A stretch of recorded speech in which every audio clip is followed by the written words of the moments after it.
మీ ఇంటికి మంచి జరిగి ఉంటే మీ బిడ్డకు సైనికులుగా మీరే నిలబడి అని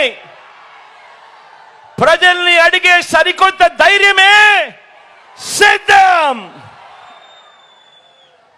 ఎన్నికలు కాగానే మేనిఫెస్టోను ఒక చెత్తబుట్టలో పడేసి గతంలో చూసిన చంద్రబాబు సంస్కృతిని సమాధి కట్టి మేనిఫెస్టోను ఒక బైబిల్గా, ఒక ఖురాన్గా, ఒక భగవద్గీతగా భావిస్తూ ఏదైతే మేనిఫెస్టోలో చెప్పామో అందులో 99% వాగ్దానాల్ని నెరవేర్చి ఇంటింటికి మళ్ళీ ఆ మేనిఫెస్టోను పంపి ఎన్నికల వాగ్దానాల అమలు మీద సమాజం మొత్తానికి అందించిన చైతన్యం పేరే సిద్ధం.